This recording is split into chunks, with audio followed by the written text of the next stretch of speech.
The 18th Sunrise. The first light of dawn painted streaks of gold across Gia's walls. But it wasn't the sun that woke her. It was a feeling. A quiet hum of something new, something different. 18. The word itself felt heavy and light all at once, a key turning in a lock she hadn't even realized was there. A soft knock at her door was followed by her youngest brother Judah, peeking in.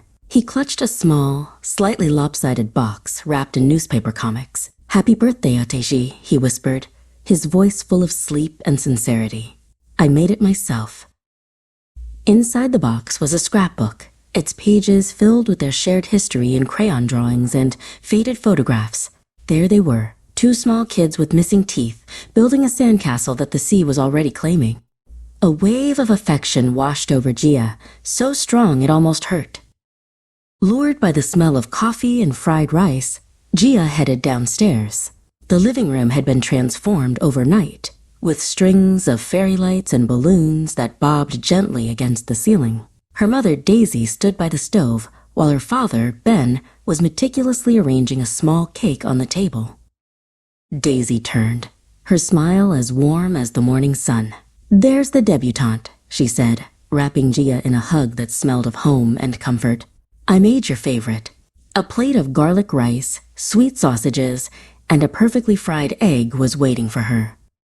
After breakfast, her father handed her a long, velvet box. "Your mother and I thought it was time," Ben said, his voice thick with emotion, "for writing your own story."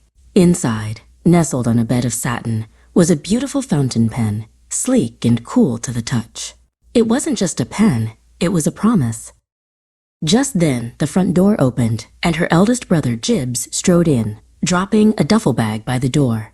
"Don't tell me you started without me," he grinned, ruffling her hair. He'd been away for a university interview, and the sight of him made her heart feel full.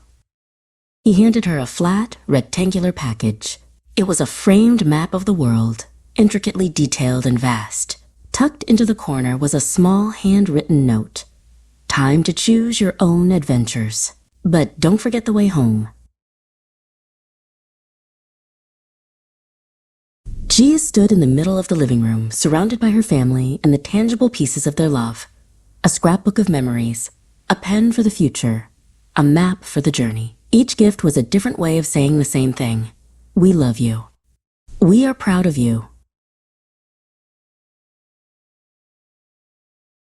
Later, as the family's laughter filled the house, Gia stood by the window, looking out at the world that waited. 18 wasn't an end, but a beginning. It wasn't a door closing, but a gate swinging wide open.